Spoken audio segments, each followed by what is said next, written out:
No. And third.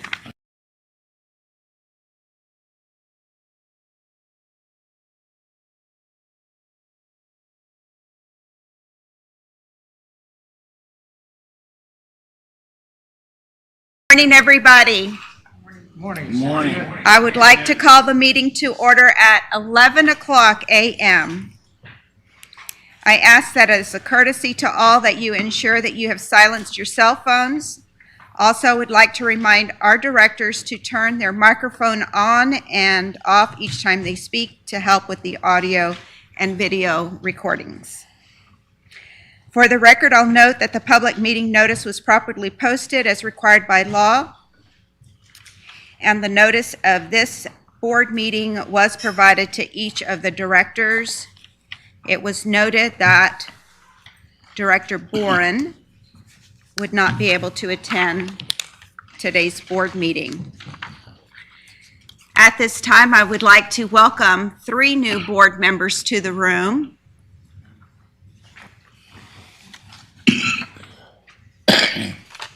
We'll start with Christine Giese. Welcome. So Christine is of Brenham, and she's the owner and president of Bencor, a printed circuit board manufacturing and assembly company that she started in 1992 in the living room of her home in Houston, Texas. Since then, she has grown the business, which is now located in Brenham. She's earned her high school diploma from MacArthur High School. Welcome, and thank you for joining us. Thank you.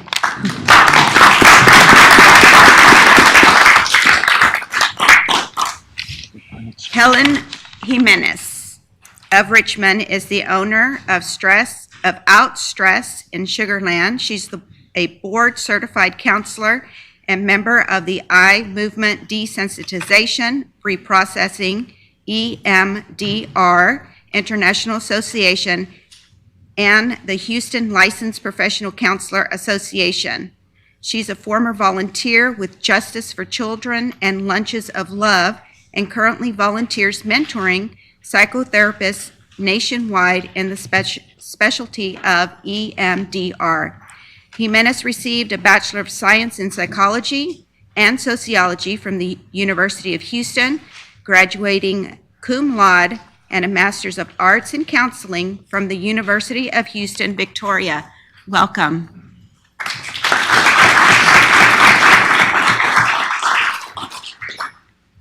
Anthony Ambro of Dallas is the president and founder of Ambro Engineering Incorporated and is a registered professional engineer.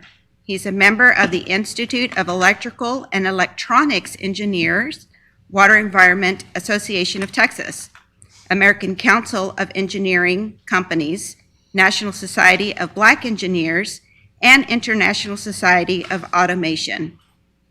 He volunteers as a board member of the North Texas Commission, a committee member for the Communities Foundation of Texas, and served as advisory board member for the Dallas Regional Chamber of Commerce.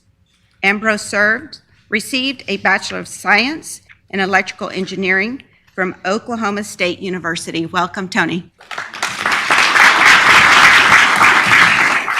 On behalf of the board and all the staff of the BRA, we welcome you and your service to the board, where we continue our mission to protect our water resources, create water, and of course, educate our Texans regarding the BRA. Thank y'all very much once again for joining our board.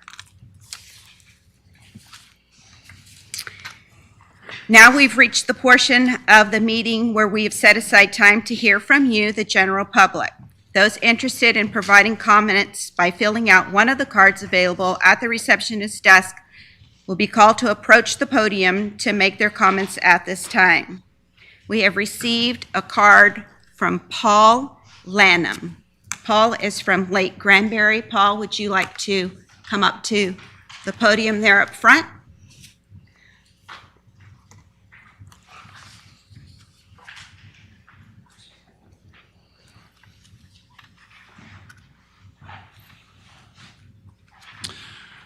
Good morning.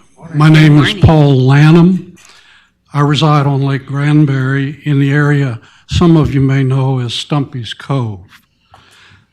First, I'd like to express my gratitude to the Brazos River Authority for the effort they make to administer the extensive resource which is the Brazos River Basin.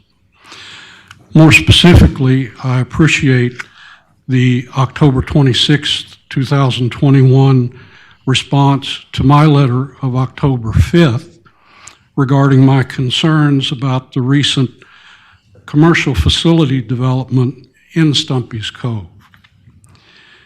In my letter, I outline in some detail concerns related to the BRA permitting process, specifically for commercial structures and specifically in my neighborhood of Stumpy's Cove.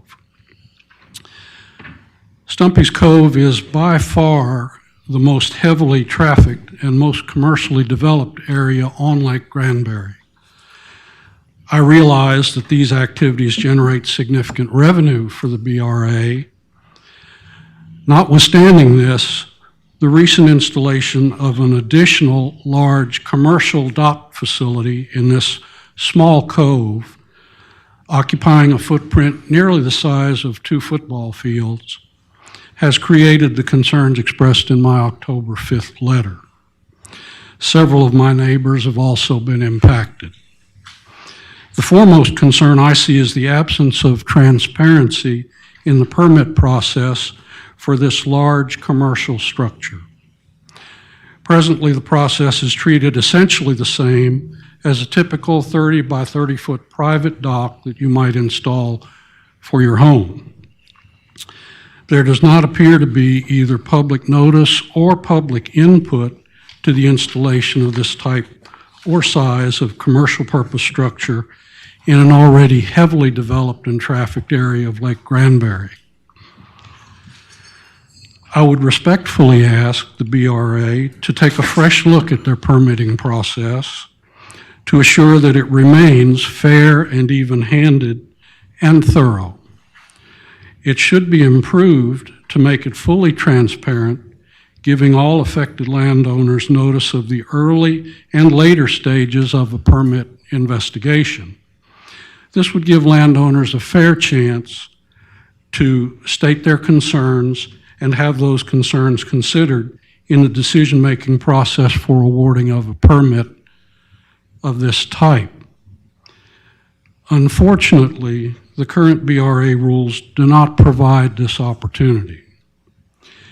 In conclusion, while there are specific concerns regarding further expansion of commercial activity in Stumpy's Cove, I recognize these issues are not currently before the board or its staff. It would be worthwhile to step out ahead of any new application to be sure the permitting process considers homeowners' concerns fully if or when additional expansion is requested in Stumpy's Cove. Thank you. Thank you, Mr. Lenham. Board, please be mindful that due to the provisions of the Open Meetings Act, that we do not have the ability to participate in discussions or deliberations on issues that are not posted on the agenda. Are there any others wanting to make public comment at this time?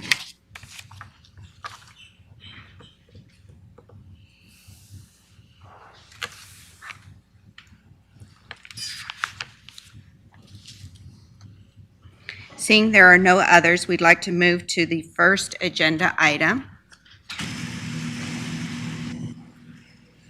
The first item is report and possible discussion on General Manager CEO report by David Collingsworth, General Manager and CEO. David?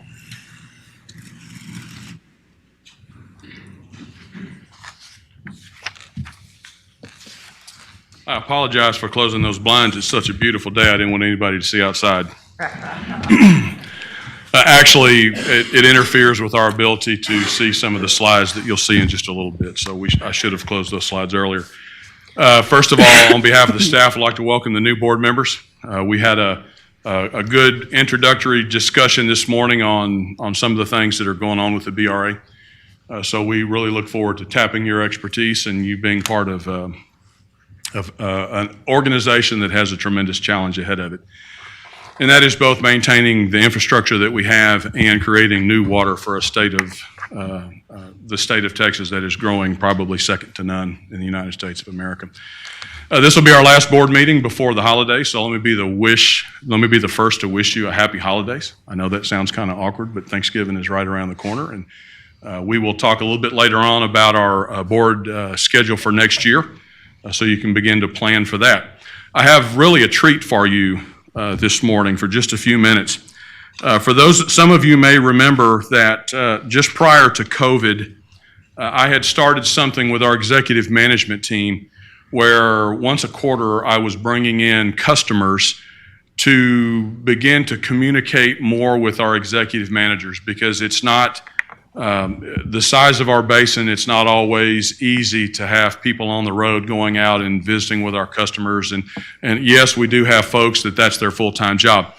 But we have such a challenge in front of us with the development of new water, and we have such a challenge in front of us with some of the things that we have to do that are going to burden our rates, that I wanted our executive management team to have a different perspective of our customers and really get to understand and hear their concerns.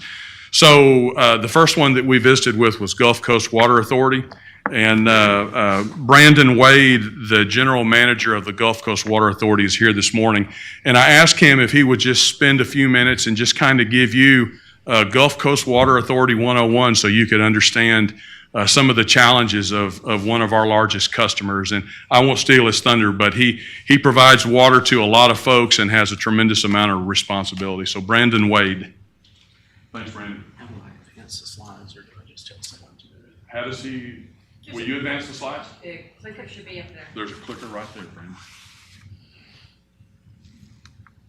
Okay, There you go. got it. Thank you.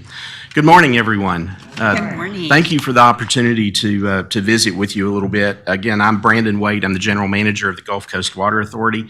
We're a conservation and reclamation district as well, and we were created in 1965.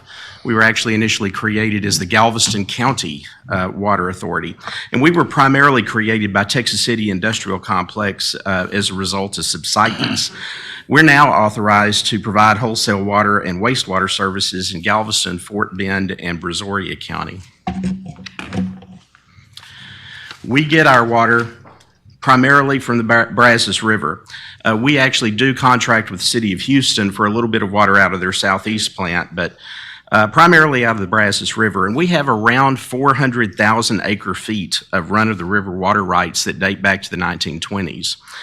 We also contract with the BRA for a little over 100,000 acre feet of stored water that we use as backup water in drought conditions. And I think we are one of BRA's largest customers. And by the way, another role that I have, I'm actually the chair of the Texas Water Development Board Lower Brazos Flood Planning Group. And I thank the BRA for their sponsorship of that group. It certainly makes it easy. And Pam and crew, they really, really help us out quite a lot. This map I know is a little bit difficult to understand from the distance, but on the far left is the head of Jones Creek, just south of Katy and Fulshire. And down on the bottom right is the city of Galveston in the Texas City area. Gulf Coast Water Authority and BRA have had a very long-standing relationship. We own just over 300 miles of canals, and we actually purchased that canal system, about half of what you see up there, from the BRA in 1988. And as a matter of fact, several employees of the BRA came over, and we have a few of those still left, and one specific is David Sauer. David Sauer has worked for a combination of the BRA and us for 47 years, and David is still chugging along right there with us, and we truly appreciate all he does. It included also two very large river pumping plants that I'll show you briefly here in just a minute. The southern half, if you're interested, we purchased from the Chocolate Bayou Water Company in 2006.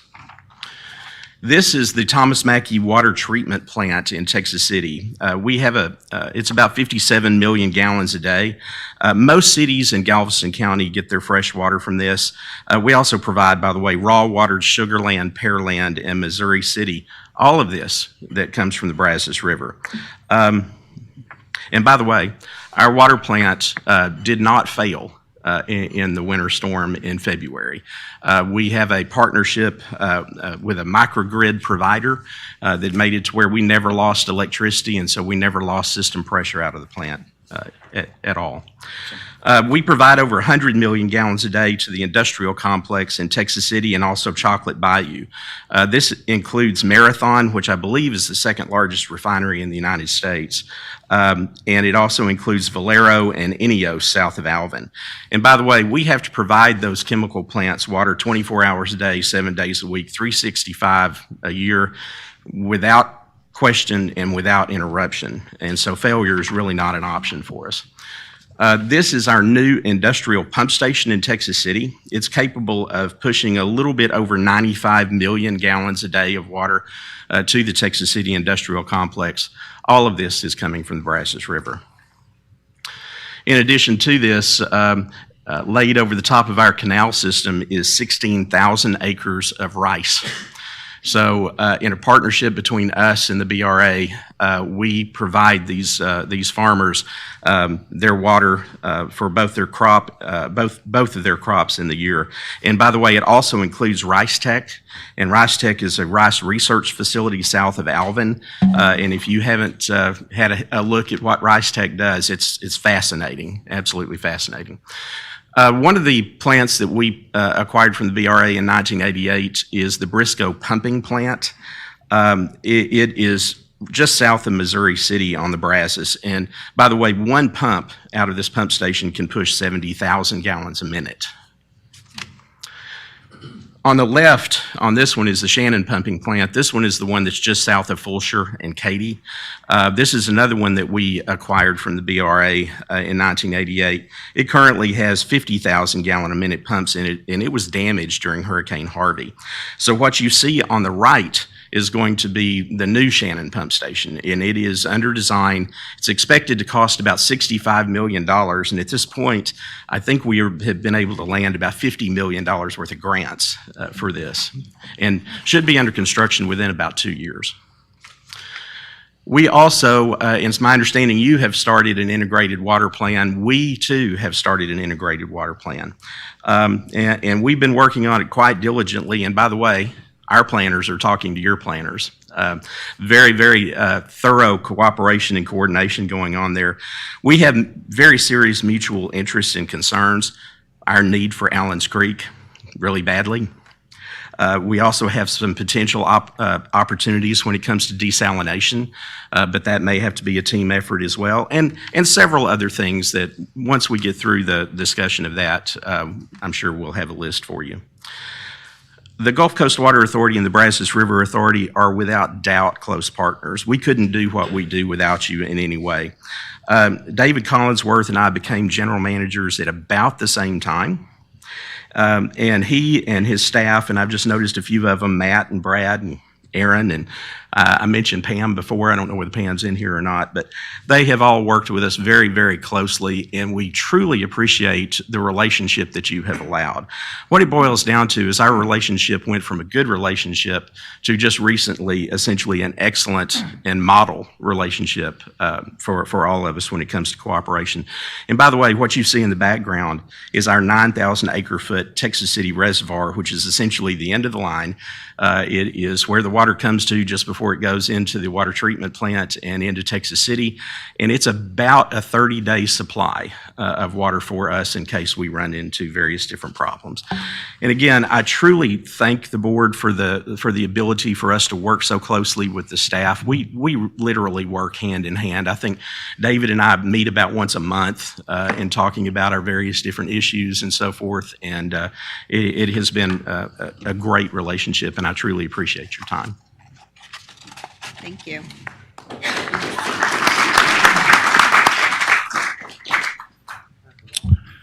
And that's all I have for my report. Agenda item number 2, discussion and possible action on Williamson County Regional Raw Water Line Inspection and Phase 3 Pumps by Brad Brunette, Central and Lower Basin Regional Manager. Brad, good morning. Good morning, Madam Chair and members of the board. This is an action item we have for you today for authorization for us to contract with CDM Smith for engineering and condition assessment work that we need to perform on our Williamson County Regional Raw Water Line.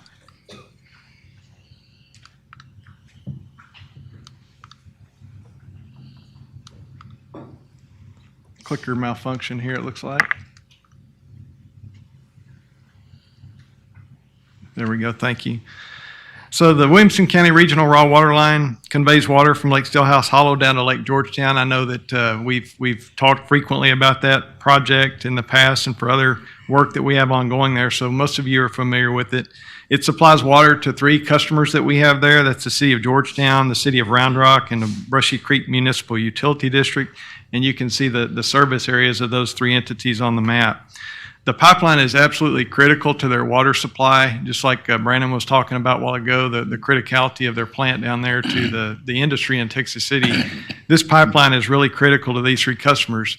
Years ago, when they were smaller, Lake Georgetown was sufficient to take care of all of their needs, but as growth has occurred through the years, right now those 3 customers use 3 to 4 times of the firm yield that Lake Georgetown can provide. And so when we have really wet years, Lake Georgetown is enough, and many times we don't need to operate the pump station and the pipeline, but for reliability year in and year out, they have to have this pipeline, and when it's dry, it's got to be operating.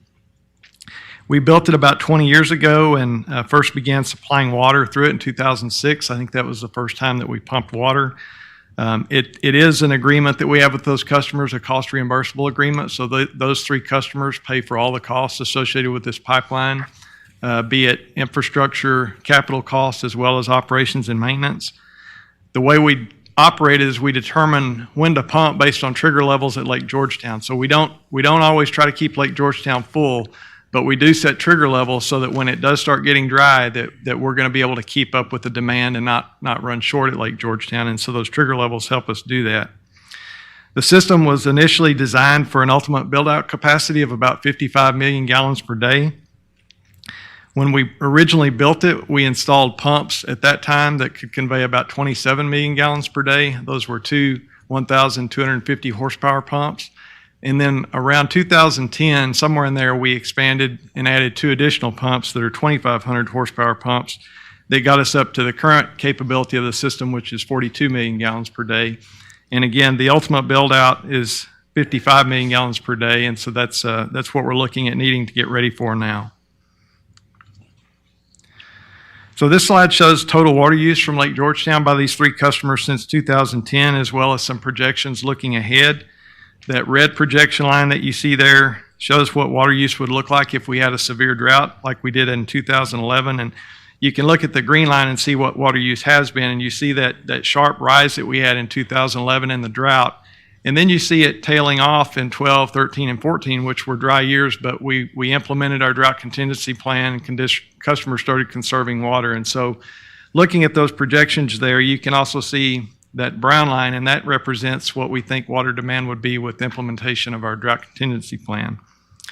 So we actually look at setting the trigger levels on when we pump with a hydrologic model that we have that helps us evaluate, based on demand, based on the hydrology, what do we need to set the trigger levels at? And that model also allows us to look ahead and determine when we need to add this next phase of pumps. When is it going to get to the point where the 42 MGD might not be sufficient in a drought? And as you can see there, we're looking at needing to increase the capacity up to that build-out level of about 55 million gallons per day by 2025. We also have a provision in our contract with the 3 customers to perform a condition assessment of the entire pumping system every 5 years. We've done a couple of those in the past, but again, we've only been flowing water through the pipeline for about 15 years, and so the first couple of assessments, the pipeline was relatively new. There were high-level assessments. We didn't really need to do a full autopsy of the system, if you will. But now that we're 15 years into it, we've been dealing with zebra mussels now for the last 4 or 5 years. We're looking at needing to do a much more comprehensive assessment this time, and so that's also a part of what we're talking about here today. We've gone through a request for qualifications process and have selected a team led by CDM Smith to perform this work, which again, basically two components: preliminary engineering for increasing the pumping capacity up to 55 million gallons per day, and then the condition assessment of the entire system. CDM has a lot of pipeline and pump station experience. You can see here on this map all the green dots where they've got pump station and pipeline experience. They also developed the model that we use to operate the system, and that model has really proven to be valuable for us over the last 10 years. It's very accurate in looking at projections and what-if scenarios, so they helped develop the model that we have for that. They're also the City of Georgetown's water system engineer, so the City of Georgetown, which is our largest customer here, contracts with CDM for all of their water treatment and transmission needs, and they perform quite a bit of work for the City of Round Rock as well. So that's another plus that CDM brings, is that they're known and trusted by our customers there that are ultimately paying the bill here. We actually have Alan Wilkie and David Briggs with CDM are here today, joining us this morning. So with regard to the actual work that we're looking at needing to do, this slide shows the major task elements for all the work as well as the schedule. You can see some of the initial efforts there listed in task one. Is kind of the typical data collection, background information. But one of the things that I didn't put on the slide that we're doing is updating that hydrologic model. So that'll be a part of task one as well. We'll be updating the hydrology over the last several years into the model, and also updating the demand projections. And as we've talked with y'all about in the past with some of our other projects, the growth in Williamson County has been high for a long time, but in the last few years, it's even kind of hit another gear. So looking at updating that. Stakeholder coordination in task two, who that will entail, that'll be our water customers. So we'll be coordinating directly with each of the three customers on the project as we move forward. The Corps of Engineers, our intake structure is in Lake Stillhouse Hollow, and the outfall is at Georgetown. Our operations and maintenance staff, the guys that BRA has on the ground that actually turn this thing on, turn it off, operate and maintain it. It's critical that they're going to be involved with this, because they're ultimately the ones that will have to operate what we end up installing for the final phase of pumps and maintaining the system. And then when you look at tasks 3 through 5, it's a simple summarized slide here, but we've really got a really comprehensive effort going on in those tasks there. It's going to entail mechanical, electrical, instrumentation and controls, paint and coatings, and structural assessments. We're going to do some structural modeling as well, hydraulic modeling, and some underwater dive work. So there's going to be a lot going on in task 3 through 5 there. And then finally in task 6, that's a preliminary engineering report that will be the output of the project that will provide us any recommendations that were found for any improvements or upgrades that are needed to the system from the condition assessment work in general, but also the recommendations for the last phase of pump capacity that we'll need to add. We're looking at about 9 months to get everything done once we give CDM the notice to proceed. And today we're asking again for your approval to contract with CDM for the work for a not to exceed fee of $1,880,000. We're still finalizing the details of the scope of work, and our engineers are reviewing the scope and the fee proposal. So we still got some negotiating to do with them, and we may ultimately not need to spend the full amount, but that kind of gives us an upper boundary that we'll work within as we wrap up the scope of work and get ready to get started. I think that's all that I have. I've got a resolution for y'all to consider, but I'd be happy to try to answer any questions that you may have. Yes, sir. Did you say that customers cover the cost of everything that we do there? Yes, sir. Will they cover this as well? Yes, sir. Okay. So how much of that $1.8 million is actually professional services, and what else is included in that? There's several subcontracts. There's I got notes here. They're going to have a subcontract with Pure Xylem. They're a high-tech company that does, I'm going to call it really sophisticated pipeline integrity work. There's different technologies with different equipment that you can put in the pipeline, and it's going to look at condition of the inside of the pipe, wall thickness, the whole full spectrum of things. So there's a significant part of the project that's in there for them. I want to say about maybe $500,000 of the total 1.8. There's Walker Partners and Northwest Hydraulics. They're going to do some of the hydraulic modeling. That'll be kind of professional services. Then U.S. Underwater is a dive specialization company. I think they're going to be doing underwater dive work at both lakes, and I want to say that that's around $50,000 total. And then Sharmco Industries, I think they're an electrical instrumentation contractor. So, Alan, correct me if I'm wrong, but I would say that probably 2/3 of the effort is going to be with subcontract specialty services, and 1/3 is going to be for the actual engineering work. Awesome. So this schedule you have in front of us ends at a preliminary engineering report in 9 months. When do we get the final engineering report? That will be a final preliminary engineering report. So it's going to, they'll give us a final report that's going to provide recommendations if they find any problems with the pipeline, pump station, anything that we need to address. And they're also going to provide recommendations to move forward with the last 2 pumps. And we're assuming we're going to add 2 2,500 horsepower pumps to the structure because we've got 2 empty cans. It was again designed to ultimately house 6 pumps. We've got 4 there now. But we're getting up to the full capacity of the system.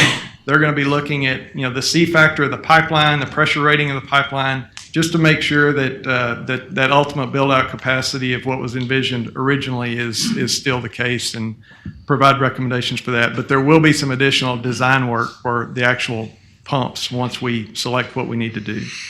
So does that engineering report include an opinion of probable cost so that we would know how much we would need to budget for It will. that?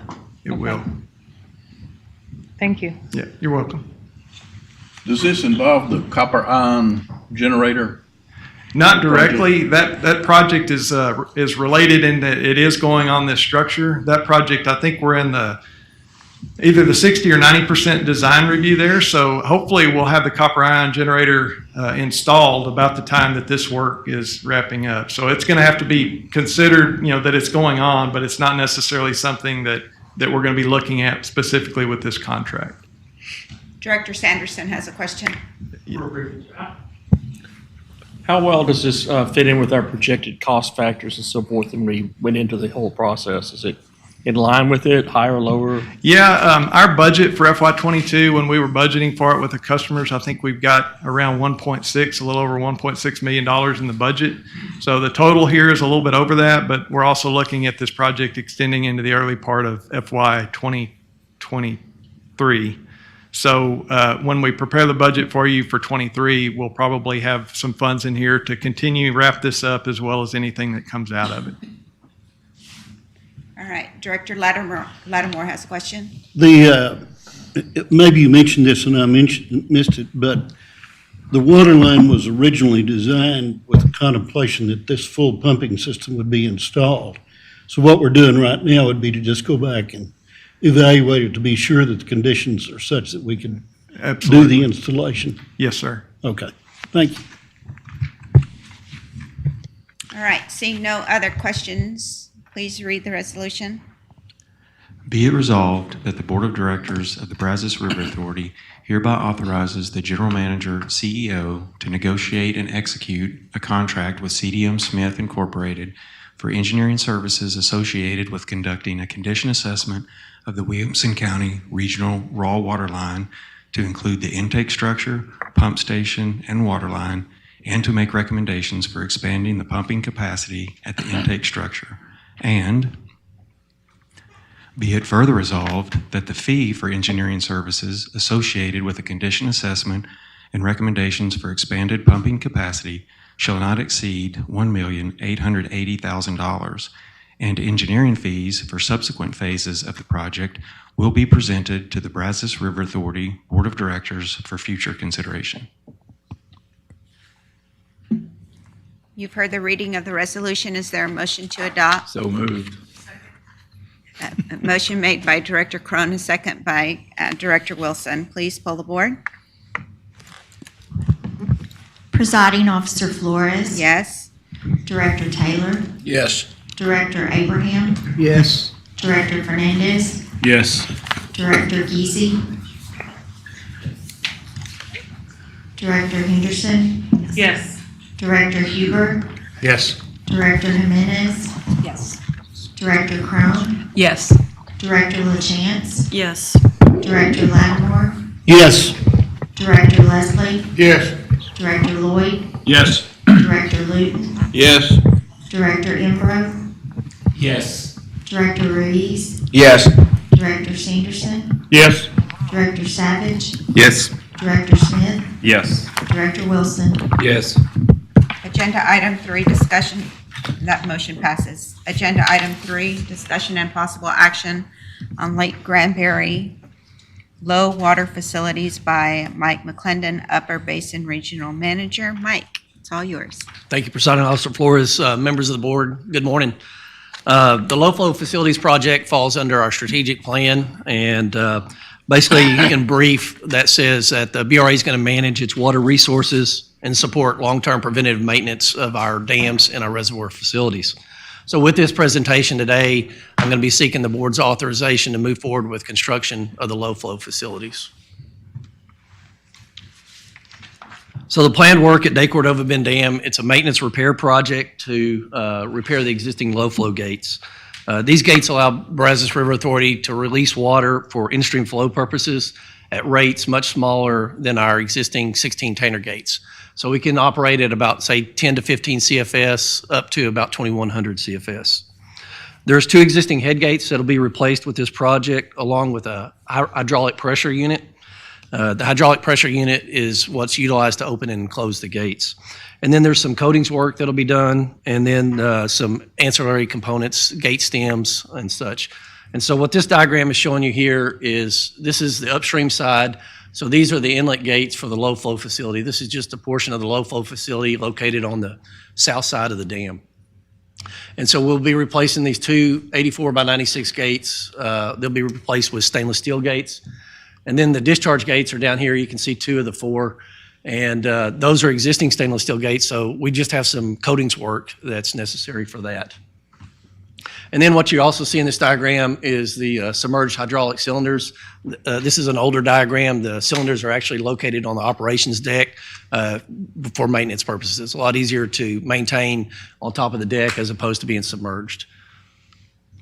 And if you'll recall my presentation from September when I talked about the flow control valve at PK, where our RSMU group is performing that work on the gates, it's very similar. You've got to access down inside the dam, remove the existing gates, and then install the new gates. So the work, that component of the work is very similar to that project. I'm going to go briefly over the history of this project because it's been briefed before the board several times for several years. When let for construction initially, there were 2 primary issues or problems that were associated that we had to work through that centered around the vendor, the contractor, and the project engineer at the time. And one of those was the inability to meet the coating standards. And as the board's aware, it's crucial to have good coatings protection, especially with the corrosive water sometimes that flows through the facility.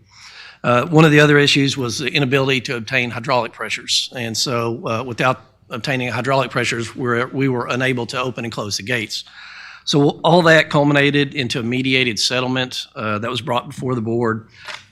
In that, if you'll recall, the BRA obtained over $700,000 in cash and also 2 brand new stainless steel gates. Those 84 by 96 gates are valued at about $225,000 a piece. In addition, in that settlement, the Brazos River Authority was released from any claims by the parties, by the contractor, the engineer, and the vendor. And BRA also reserved the retainage that we had left over on that contract. So moving forward, after that settlement agreement, Brazos River Authority hired another engineer, Gannett Fleming. Gannett Fleming provided the engineering design services. Once the specifications were prepared, the Brazos River Authority posted the RFB. We received only 1 bid to that RFB, and it was with Marine Diving Solutions. Because we only received 1 bid, statute allows us to talk a little bit more in depth with that individual or with that firm and discuss and negotiate with Marine Diving Solutions. So for this bid, we didn't make the site visit mandatory, only the pre-bid meeting. So what we did is we called Marine Diving Solutions, they're based out of Colorado, and said, hey, it'd probably be good if you came out to the site and looked at the facility and looked at maybe some of the means and methods that you're looking at whenever you turned in your bid. That turned out to be very fortuitous to us and also Marine Diving Solutions. Marine Diving Solutions went out and looked at the means and methods for the removal of the gates, looked at some of the costs that they'd plugged in for the high pressure unit, and we were able to negotiate a $739,000 decrease in the bid. And that included no changes in the scope or the specifications. So the specifications remained the same, and so did the scope, and we obtained a $739,000 decrease.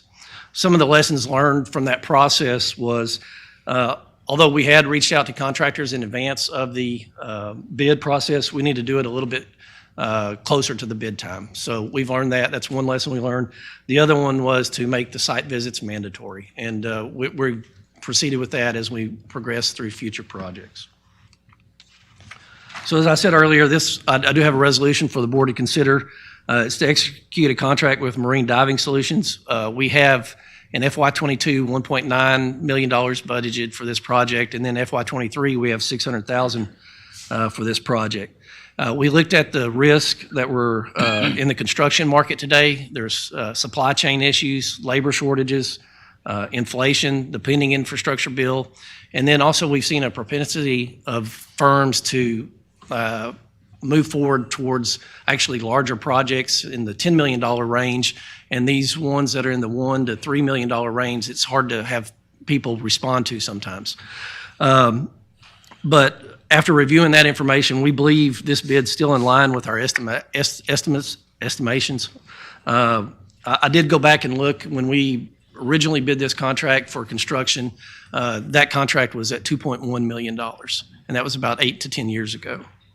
Another crucial factor that I believe is very important for this project, especially one that's experienced some difficulties from prior construction activities, Brazos River Authority staff, Gannett Fleming, our engineer, we had time to really vetted Marine Diving Solutions. We sat down with Marine Diving Solutions, met them at the site.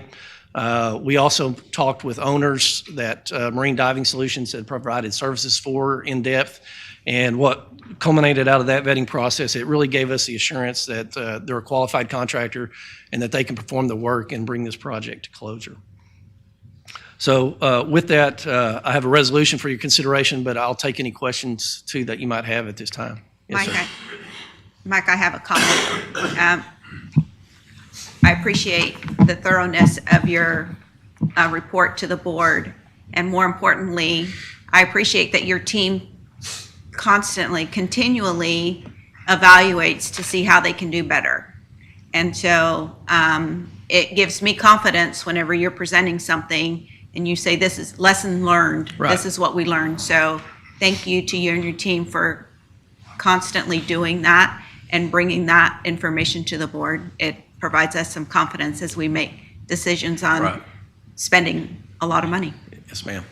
And Director Savage has a comment. I'm just puzzled that we only get one bidder on a $2 million job. Now, you said that other contractors, are looking at a higher rate. There's history of litigation and maybe warranty work, but could you help us understand why, one bidder is just pretty unusual for, an RFP process? Yeah, on the history of this project, we've had, the first time we went out for it, I think there was 2, maybe 3, and they were extremely high, in the $3 to $5 million range. And this was 8 to 10 years ago.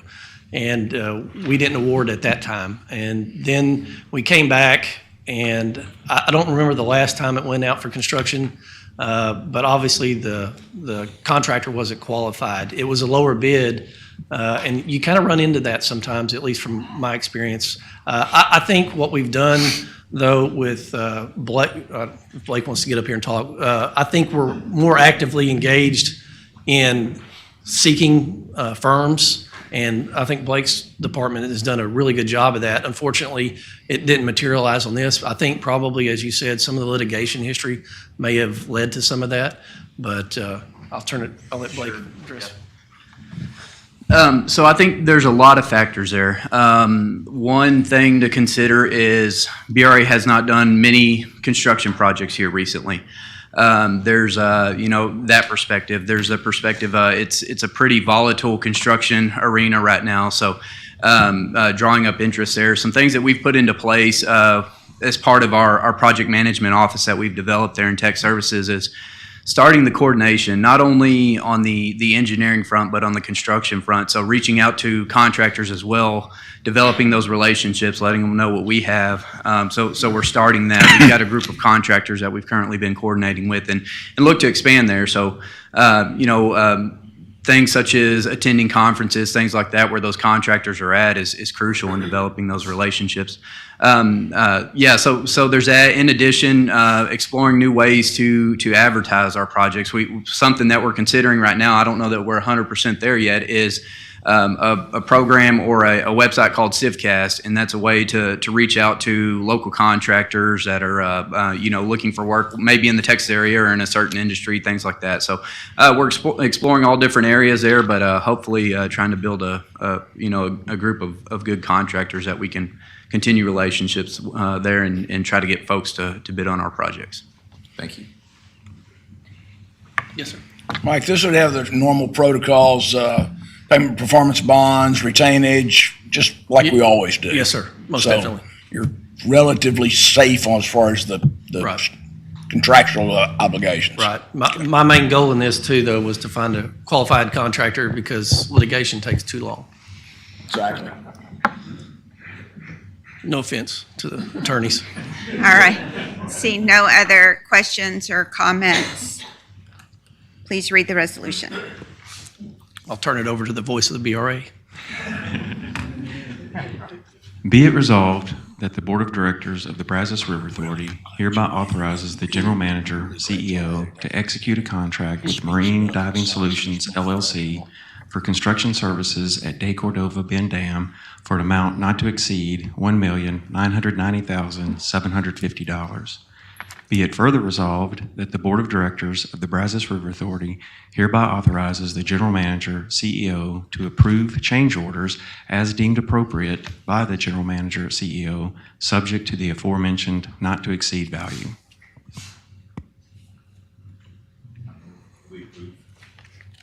You've heard the reading of the resolution. There's a motion made by Director Savage, a second by Director Ruiz. Please poll the board. Presiding Officer Flores. Yes. Director Taylor. Yes. Director Abraham. Yes. Director Fernandez. Yes. Director Gazy. Yes. Director Henderson. Yes. Director Huber. Yes. Director Jimenez. Yes.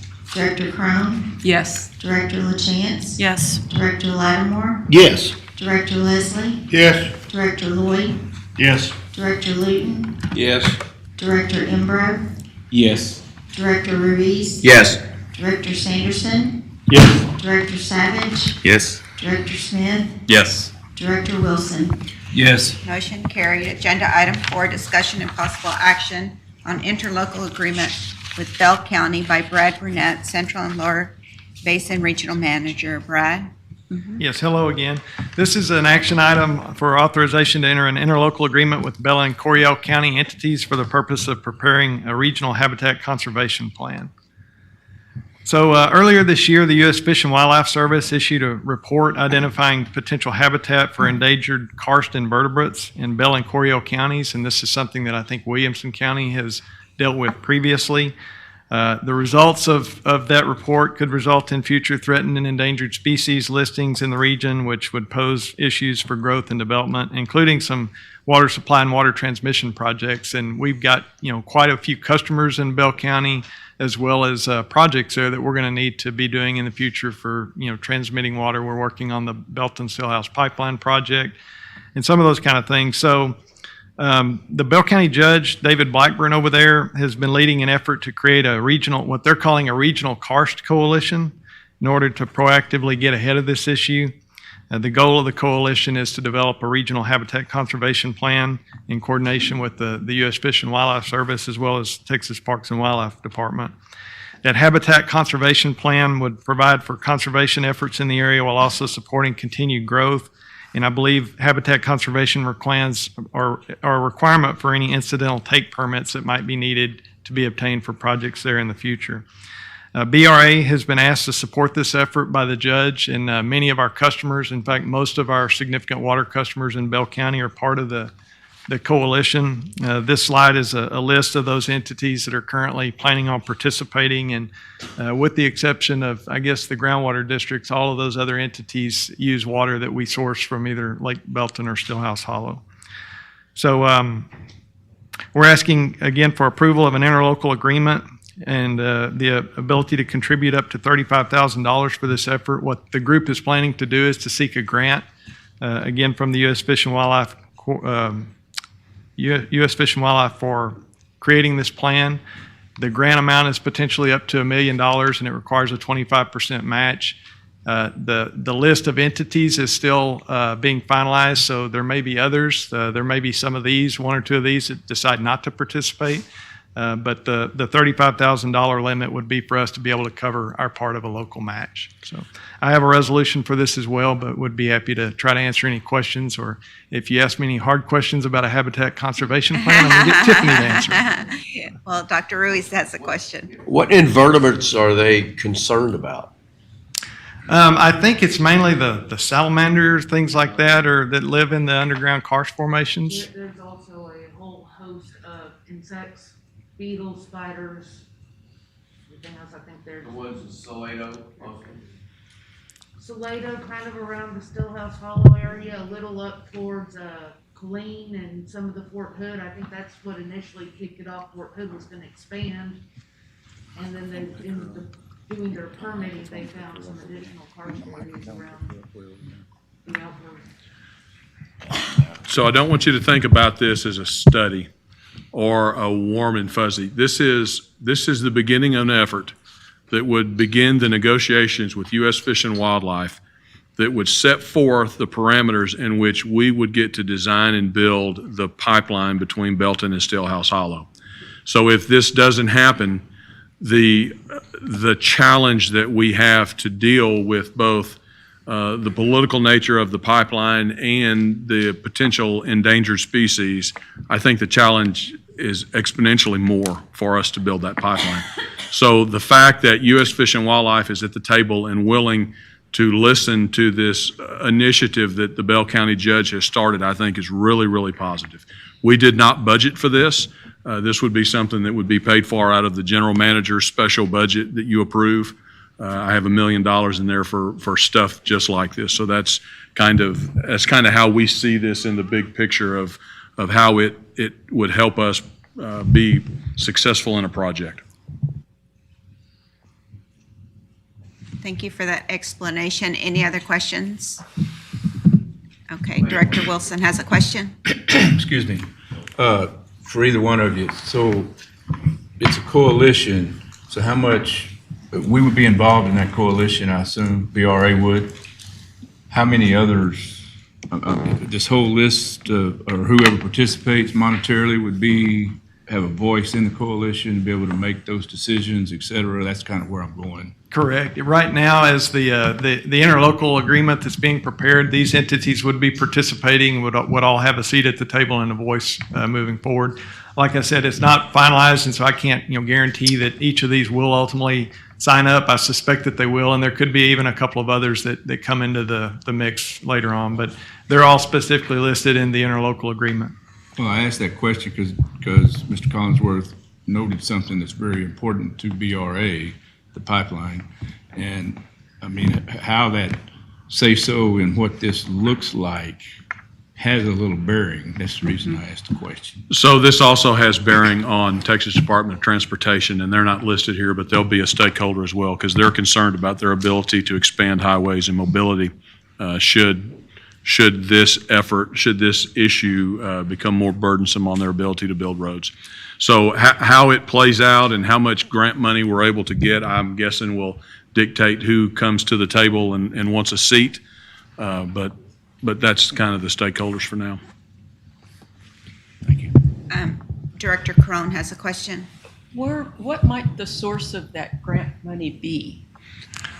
U.S. Fish and Wildlife Service is where the grant would come from. Now, in terms of where the money is within the federal budget, I don't know, but it would be an application submitted to the U.S. Fish and Wildlife Service. Thank you. Director Ruiz, did you have a question? No. Okay.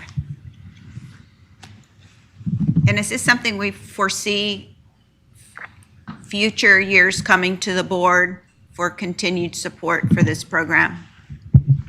Potentially, I think this initial contribution for the local match will probably get us a couple of years down the road. But, ultimately, potentially, yeah, when we get to the point where we're actually, putting design plans in place for our pipeline, we, may end up needing to help acquire incidental take permits for projects and things like that. So those would definitely come back to the board. But I think that this authorization today, we're probably looking at the next couple of years to get a grant application submitted and, hire the county is going to lead the effort. So the Bell County judge is leading it. So, they're going to look at selecting an environmental consultant to help put together the plan.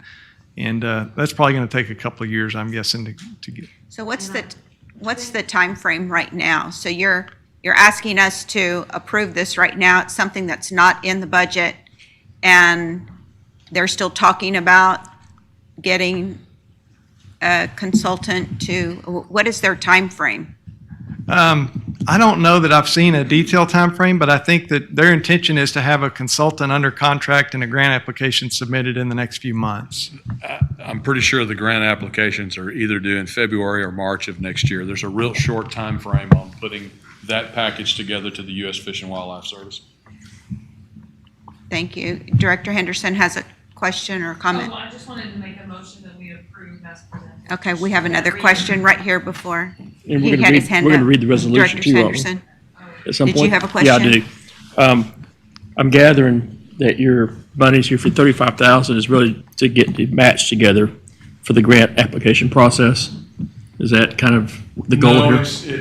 It would be part of the local match. So if we get $1 million grant, it's $250,000 of local match, and that can be in-kind services as well. So, Right. There's possibility that maybe someone in Tiffany's group helps support the effort through in-kind services rather than cash. So you're lining up your match, basically? Yes. Okay. All right, seeing no other questions or comments, Brad, please read the resolution. Be it resolved that the Board of Directors of the Brazos River Authority hereby authorizes the General Manager, CEO, to enter into an interlocal agreement with Bell County and other local entities to create the Karst Coalition to collectively develop and fund a regional habitat conservation plan in Bell and Coryell counties with a total Brazos River Authority contribution in an amount not to exceed $35,000. A motion was made by Director Henderson, a second by Director Ruiz. Please poll the board. Presiding Officer Flores. Yes. Director Taylor. Yes. Director Abraham. Yes. Director Fernandez. Yes. Director Geesey. Yes. Director Henderson. Yes. Director Huber. Yes. Director Jimenez. Yes. Director Crone. Yes. Director LaChance. Yes. Director Lattimore. Yes. Director Leslie. Yes. Director Lloyd. Yes. Director Luton. Yes. Director Embro. Yes. Director Ruiz. Yes. Director Sanderson. Yes. Director Savage. Yes. Director Smith. Yes. Director Wilson. Yes. Motion carried. Agenda item 5, report and possible discussion on fiscal year 2021, fourth quarter budget report by David Thompson, Chief Financial Officer. David, where did you go? He is waiting on me to save his day. For time's sake, this is one of those that we do on a quarterly basis, and it's in your diligent. So we would just take questions if anybody had any questions.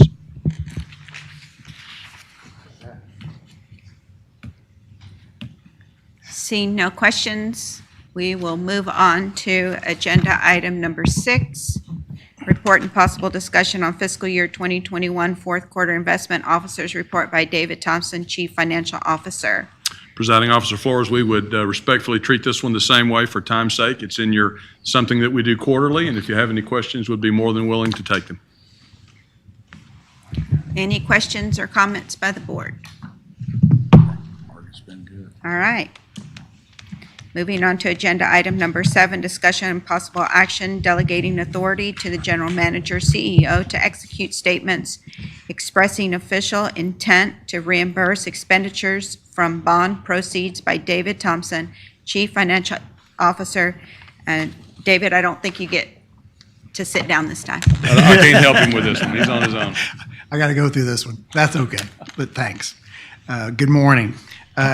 Before I start this, I just want to back up. In 2004, the board approved a similar resolution of this, allowing the GM and the CEO to approve these statements of reimbursement. And it was important enough to me to bring it back to the board to be aware of this type of resolution and ask for a second time approval.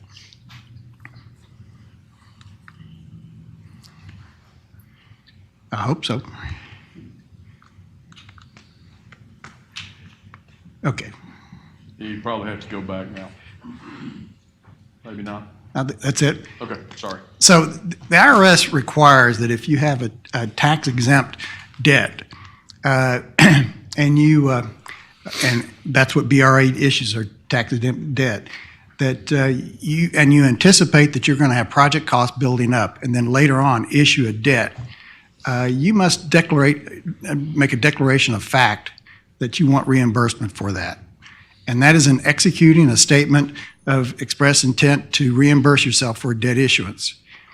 This protects BRA for the ability to financially be able to issue the long-term debt, but match it up with what we have an accumulated a cost for that project, therefore maintaining our reserves during that period. Now, the reimbursement has to be done within 3 years of the expenditure date. Also, if you have something, the project's going to be put in service, you have 18 months after that to do that. So, like the resolution back in 2004, this authorizes the GM CEO to approve the statement of express reimbursement for projects.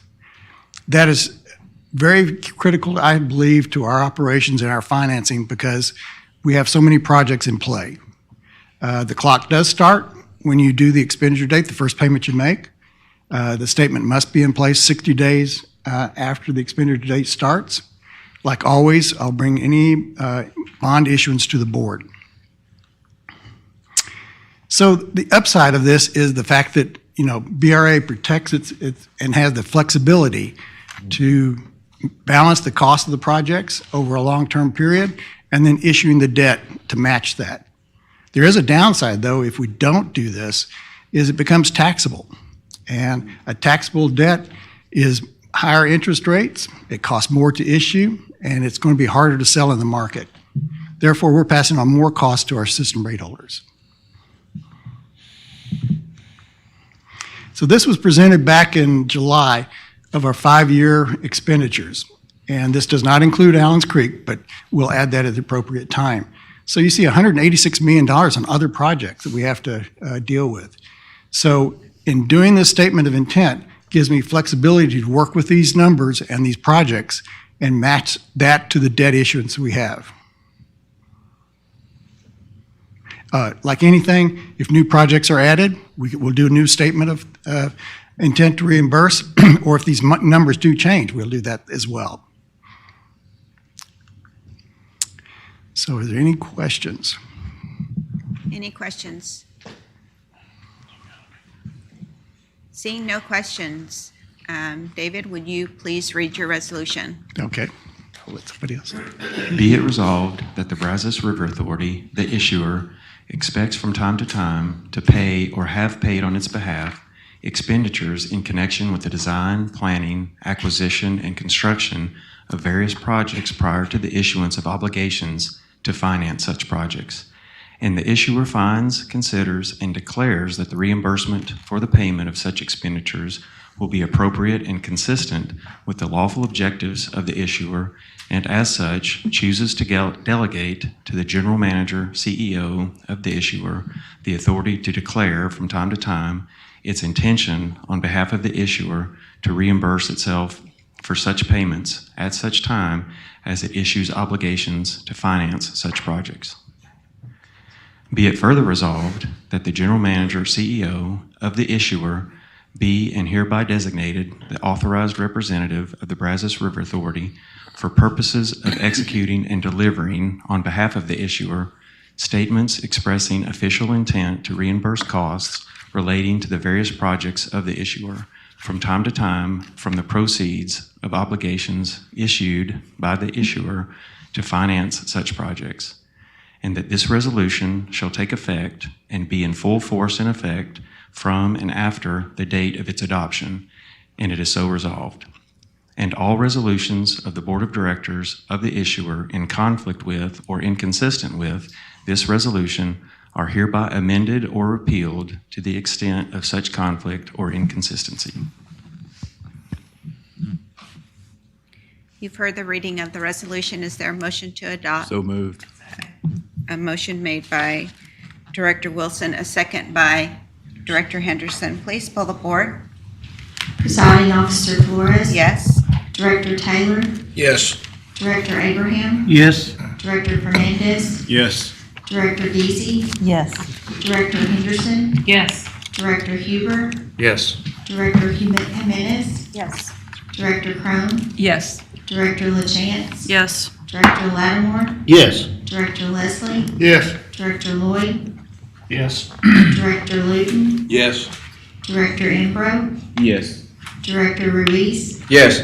Director Sanderson. Yes. Director Savage. Yes. Director Smith. Yes. And Director Wilson. Yes. Motion carried. Agenda item number 8. The Board of Directors will conduct a closed meeting and executive session on the following matters: to deliberate the purchase, exchange, lease, or value of real property in Grimes County pursuant to the authority granted by Section 551.072 of the Texas Open Meetings Act, codified as Chapter 551 of the Texas Government Code.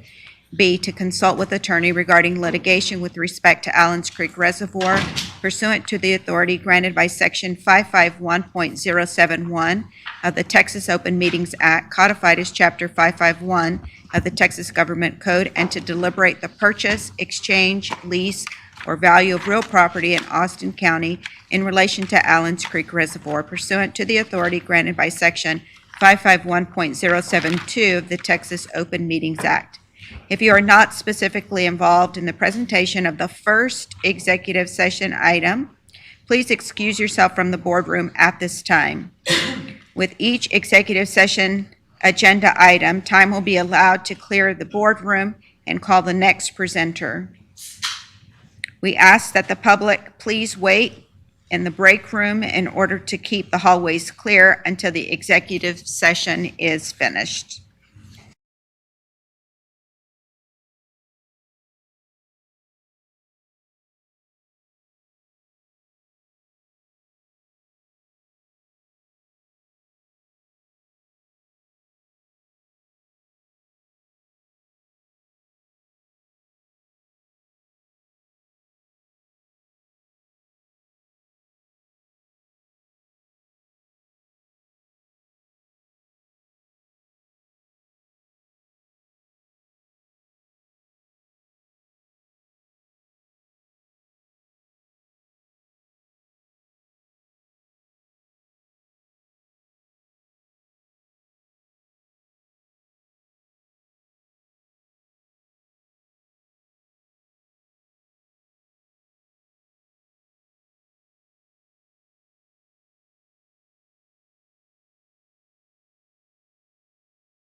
All right, the Board of Directors hereby reconvenes at 12:22 p.m.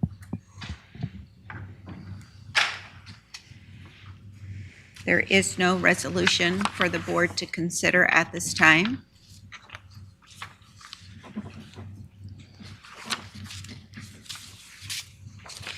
Moving on to agenda item number 9, discussion and possible action on 2022 scheduled board meetings by David Collingsworth, General Manager, CEO. David? So this is as simple and quick as it seems. Every year we designate a year out the dates that we're going to have our board meetings. For those of you that are new, for years we've met quarterly. We decided that the workload was such that we needed to meet every other month. So we've put together a calendar for your consideration. We've avoided holidays. And for the most part, we're trying to stay the last Mondays of the month. So January 31st, March 28th, May 23rd, and so forth. Any questions for David?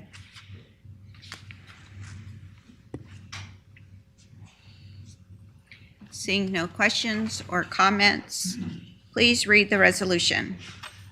Be it resolved that the Board of Directors of the Brazos River Authority hereby adopts the following schedule for meetings of the Board of Directors for calendar year 2022: January 31st, March 28th, May 23rd, July 25th, September 26th, and November 14th.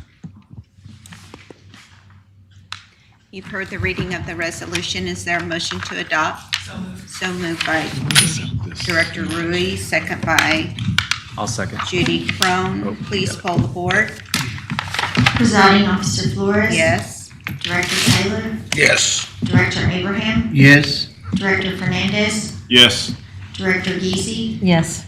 Director Henderson. Yes. Director Huber. Yes. Director Jimenez. Yes. Director Crone. Yes. Director LaChance. Yes. Director Lattimore. Yes. Director Leslie. Yes. Director Lloyd. Yes. Director Luton. Yes. Director Embro. Yes. Director Ruiz. Yes. Director Sanderson.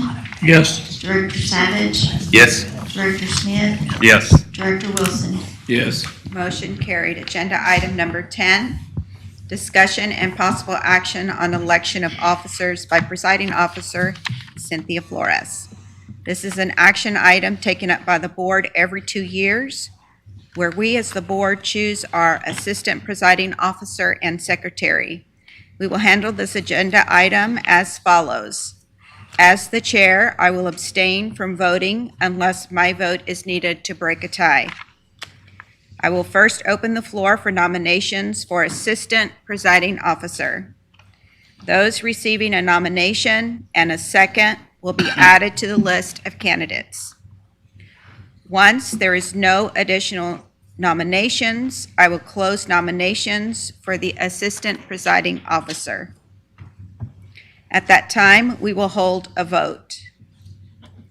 If we have only one candidate, we will ask staff to poll the board, and you will simply vote yes or no on that candidate. If we have more than one candidate, I will ask staff to poll the board, and you will state the name of the candidate you wish to vote for. The candidate receiving the majority will be declared the winner. If we have more than 2 candidates and none receive a majority, the 2 candidates with the highest vote totals will move to a runoff vote. After the vote for Assistant Presiding Officer is complete, we will repeat the same process for the Secretary. Once that process is complete, the board will be presented with a resolution wherein we will officially name a new Assistant Presiding Officer and Secretary. Everybody got the rules?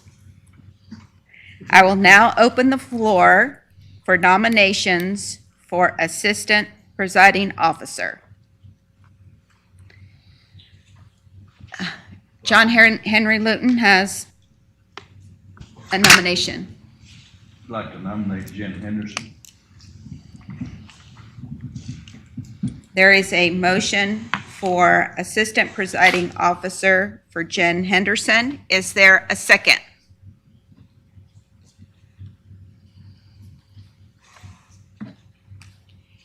Hearing no second, are there any other nominations? There's a nomination made by Jim Lattimore.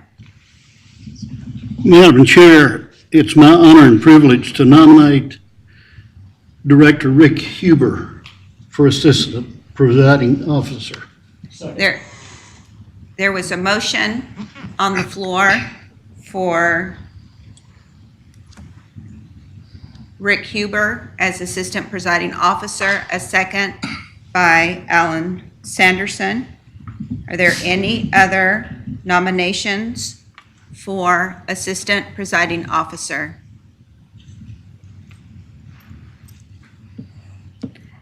All right, there are no other nominations for Assistant Presiding Officer. Staff, please poll the board. Presiding Officer Flores, Yes. Director Taylor, Yes. Director Abraham, Yes. Director Fernandez, Yes. Director Kesey, Yes. Director Henderson, Yes. Director Huber, Yes. Director Jimenez, Yes.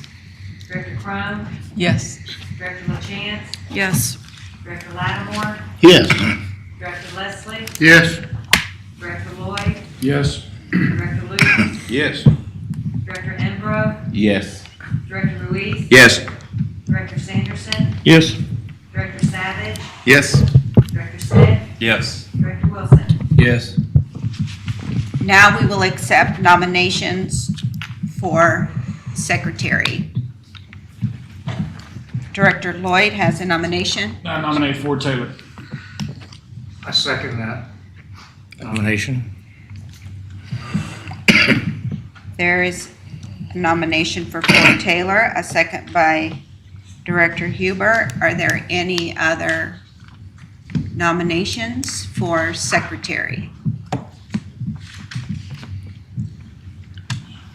Seeing no other nominations for secretary, please poll the board. Presiding Officer Flores, Yes? Director Taylor, Abstain. Director Abraham, Yes. Director Fernandez, Yes. Director Kesey, Yes. Director Henderson, Yes. Director Huber, Yes. Director Jimenez, Yes. Director Crum, Yes. Director LaChance, Yes. Director Lattimore, Yes. Director Leslie, Yes. Director Lloyd, Yes. Director Luton, Yes. Director Embro, Yes. Director Ruiz, Yes. Director Sanderson, Yes. Director Savage, Yes. Director Smith, Yes. Director Wilson. Yes. I'm gonna let you down. At this time, the resolution is to accept Rick Huber as Assistant Presiding Officer and Ford Taylor for Secretary.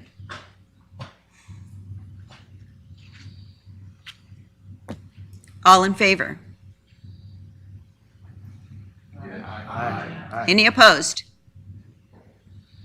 All right, be it resolved that the Board of Directors of the Brazos River Authority pursuant to the authority granted by Article 4 of the Brazos River Authority bylaws that Director Rick Huber is presiding officer and Assistant Presiding Officer, and Ford Taylor will be elected, keep his seat as secretary. Thank you. The aforementioned officer shall serve for 2 years or until a successor is selected. Congratulations. Continued congratulations.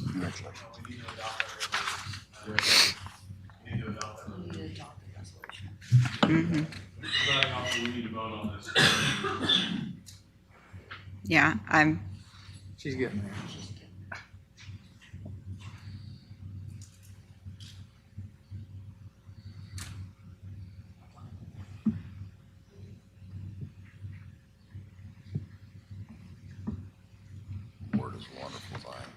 Is there a motion to accept that? All right. Motion made by Wilson, second by Jared Smith.